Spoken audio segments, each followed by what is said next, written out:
Ces ingénieurs auraient-ils été atteints par un mal mystérieux? Même si leur comportement semble étrange, ils sont bel et bien en train de travailler. L'expérience s'inscrit dans le cadre d'un projet de recherche internationale visant à rendre la vie des personnes âgées plus sûre. Des volontaires participent, comme cette dame qui a des difficultés pour se déplacer. Je m'appelle Linda Hacke, je vis à Brême et j'ai 88 printemps. Madame Hacke réside dans un appartement au sein de cette maison de retraite privée. Elle passe le plus clair de son temps avec ses amis, mais quand elle se retrouve seule, elle n'est pas inquiète.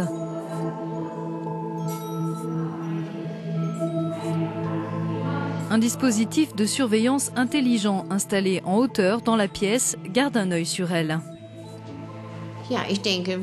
Avec ce système, je me sens en sécurité. Je sais que s'il m'arrive quelque chose, il enverra un signal d'alarme, même si je ne comprends pas vraiment comment ça fonctionne. L'appareil, une boîte équipée d'une caméra stéréo, a été conçu pour réagir si une personne tombe dans sa ligne de mire. Ce système électronique de vidéosurveillance ne détecte que les contours d'objets en mouvement. Il garantit le respect de la vie privée de l'occupant des lieux. Ce que nous avons développé pour ce projet, c'est un détecteur optique et non pas une caméra traditionnelle. C'est un détecteur visuel qui s'inspire de la nature, comme un œil d'insecte par exemple, qui regroupe une série de pixels qui réagit au mouvement dans son champ de vision. Ce dispositif peut facilement être installé dans l'espace de vie d'une personne âgée et fonctionne en totale autonomie. Il n'envoie pas d'images vidéo à l'extérieur, donc ce qui se passe dans l'appartement reste totalement privé. Plus besoin d'équiper le résident d'appareils portatifs, ce logiciel reconnaît qu'une chute se produit en analysant simplement l'évolution de la position du corps et la vitesse des mouvements. Le système ne se déclenche que si quelqu'un fait une chute. Dans ce cas-là, un SMS est envoyé aux proches ou aux auxiliaires de vie.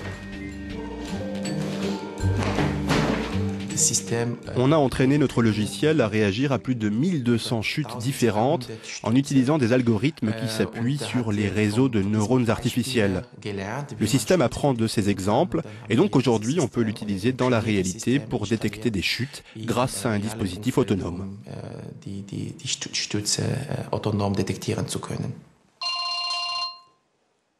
On pourrait ainsi réduire le recours au personnel aidant qui semble de plus en plus difficile à recruter avec le vieillissement de la population dans de nombreux pays.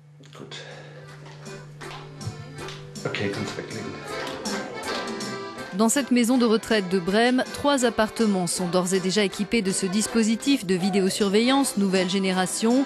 D'autres pensionnaires se montrent intéressés. Différents systèmes existent sur le marché, mais on a choisi celui-ci parce qu'il améliore la sécurité des pensionnaires tout en ne portant pas atteinte à leur vie privée, ce qui est une chose que nous devons éviter. Cette nouvelle technologie est encore en phase de test pour s'assurer de sa fiabilité avant toute commercialisation.